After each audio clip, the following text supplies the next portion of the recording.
Hey guys, welcome back to the channel. This week I'm installing an off-grid solar system under the bed in my camper. This is a budget-friendly system and I'm gonna list a step-by-step way to save you money on this episode of the Smalls RV Adventures. Thank you guys so much for tuning in. Everything that I use in this video, I'm gonna put a link in my Amazon storefront.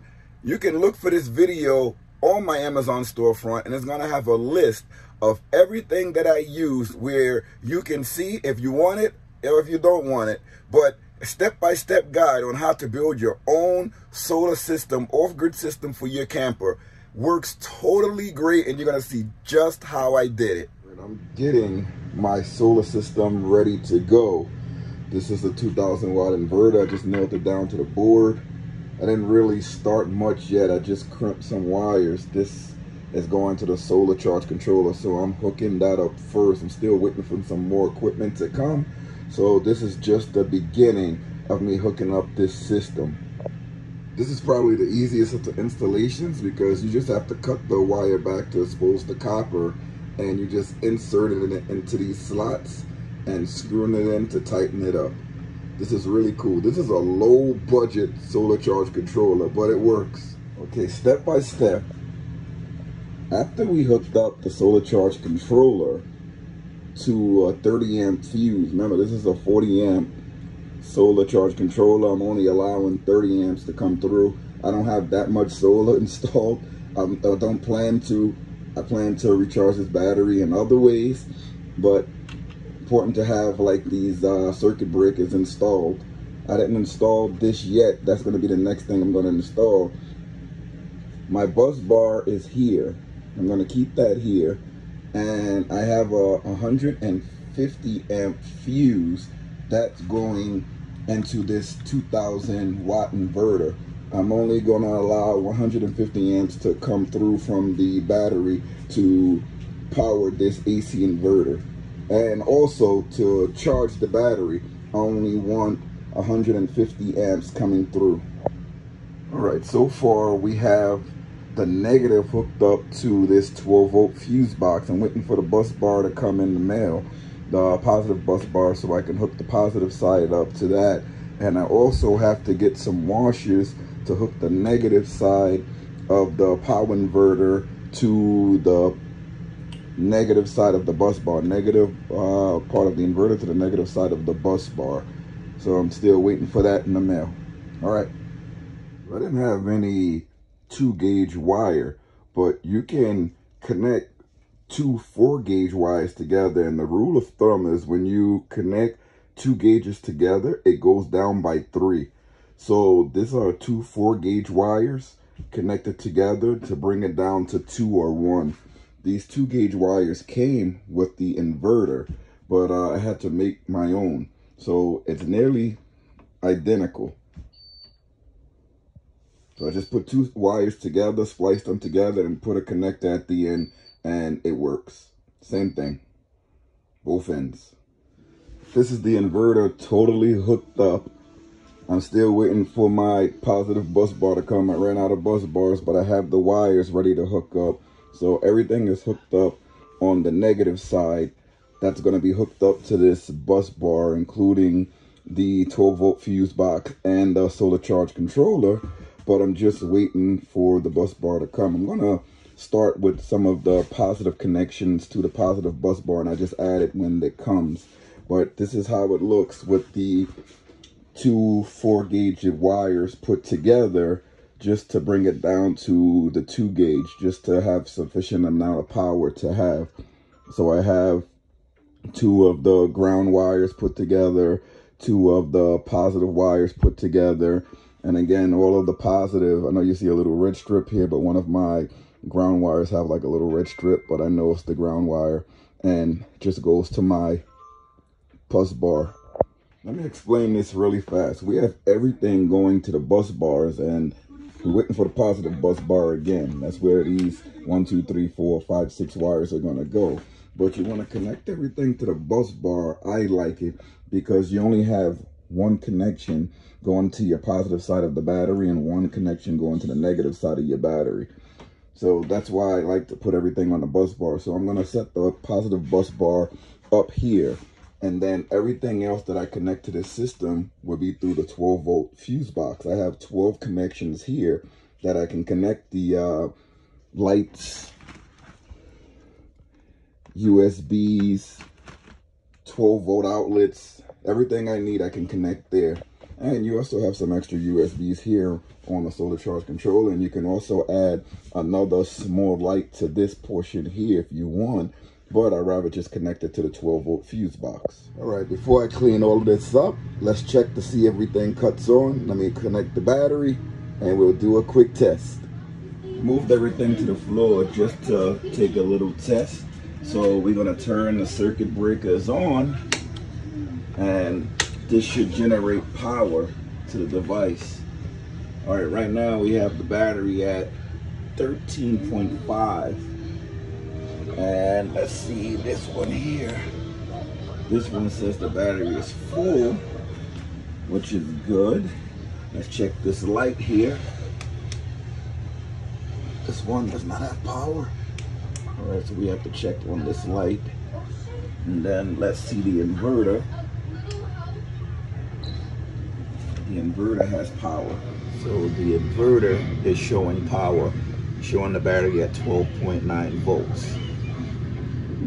All right, let's check everything before we put the cases on. Let's turn on the power. Here we go. Power on here. Got the battery at 13.5. Let's hit the light bar. We have a light on the light bar. That's good there. We already checked the inverter. Everything looks good. Have the battery on there. Everything looks good. This is all powered by Marxon. It's a new system. Use the mess inside, but this is how it's gonna look. The inverter is on. We have our battery monitor there. We have the solar charge controller. Battery monitor, you just press this button and it shows you how much battery you have. Also, you can read it from the inverter here.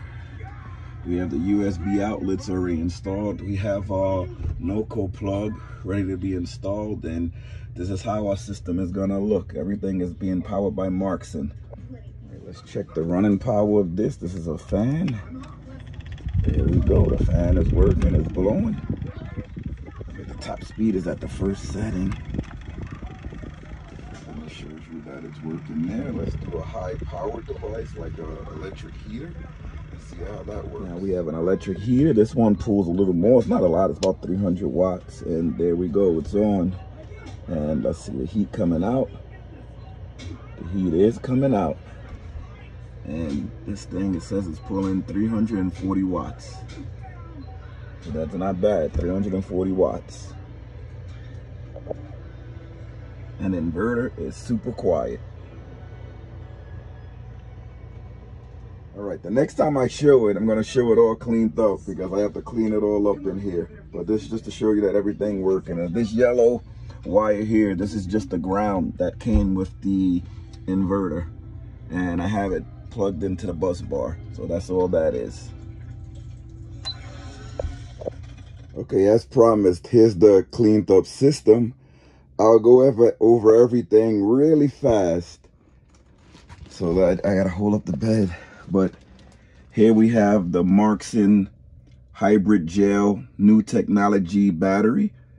This is a Marxon portable power station, the G1500. This G1500 is not hooked up. This is just a portable system. Here's the 2000 watt inverter from, what is that, Sky. We have the solar charge controller. I'm going to show you a little hack to that so that you can see if the solar input is working. I'll show you that now. Here's the NOCO battery charger we were talking about. That charges up the battery. It's connected here. I'll show you how that hooks up as well. Okay, for the solar, this little cord here, this is a female-ended DC adapter. So I bought a SAE to DC female adapter, and I cut off the SAE portion, spliced it, and put it into the solar charge controller. Now this female portion, you see how that is? There's the female. To trick the solar, you can put a male ending and plug it in just to see the solar input if it's connected. Again, this is not recommended, but if it's at night and you want to check to see if the solar is connected, you can do this. Okay, this, I don't know if you can see this. I'm looking at it now through the camera, but as you can see the solar panel going into the battery. This is just a way just to see if the solar is hooked up. Again, I'm running this off a AC, like the power brick, and I'm putting it through an adapter to go into the solar input on the solar charge controller, but you can see that it's going through. I'm going to try to show you this the best that I can. With the NOCO Genius AC to DC charger, you have to turn it on.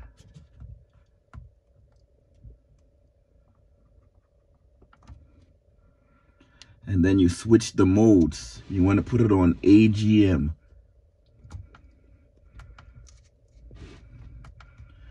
That's the AGM right there. Switch the mode. And it charges up the battery like that. So you can see that when it goes green, the battery will be fully charged. But every time you hook up the shore power, that's a way that you can hook it up to recharge this battery. So it's very straightforward. The last thing we installed is this output. This is like an AC output with two AC outputs with two USBs. And that was the last thing that we installed. This is hooked up to an inverter. So to put power to these plug sockets, which is close to the floor, you just turn on your inverter and you plug things in, and it works just like you have shore power, but it's going to be hooked up to the inverter. Again, on this side, this is on the other side of the bed. Like I said before, we installed the 12-volt plug, the outlet. This is two USBs here. They're activated, so that's pretty cool. And down here, this is what we use to charge up everything. You just plug an extension cord in, and you have to connect it to shore power, and that goes for the NOCO, and there's another adapter down there to charge anything that you want. But I installed that down there, just another way to top off our batteries. And again, all of these are like waterproof seals. You don't need waterproofing inside the RV, but it's good to have. Again, this is another look at our off-grid setup. I hope I made this video a learning experience for you. But this is all it right here. I hope you guys enjoyed the video. Please remember, anything that we get for the channel goes right back into the channel. If you use our Amazon links or in our Amazon storefront to buy the products, it helps the channel out a lot. Amazon does give us a commission for sales based on the links that we provide. It doesn't change the price of the product, it's just Amazon's way of helping us out. Also, check out the S'mores RV Adventure store. It's either to the side of the video or below the video. Check out some of the things you may want, you may see. We have a lot of things to offer. But that's all I got for you this week. I hope I made it easy for you guys to build your own system and save a lot of money. Let me know what you think in the comments. Let me know if you have any questions. I'm here to answer. Please like and subscribe, especially if you stuck around this long. We would love to have you aboard. We love having new subscribers, and we love to meet you guys on the road. So thank you so much. Build your system, save yourself some money. The way that I did it is budget friendly. All of the things that I use is going to be in the links in the description. It's going to be in our Amazon storefront for you to take a look at it. You can add it up for yourself to see how much I actually spent to build all of this system. And I tell you one thing, it was under $1,000. Under to get everything installed. So check it out. Until next time, see you later, everybody.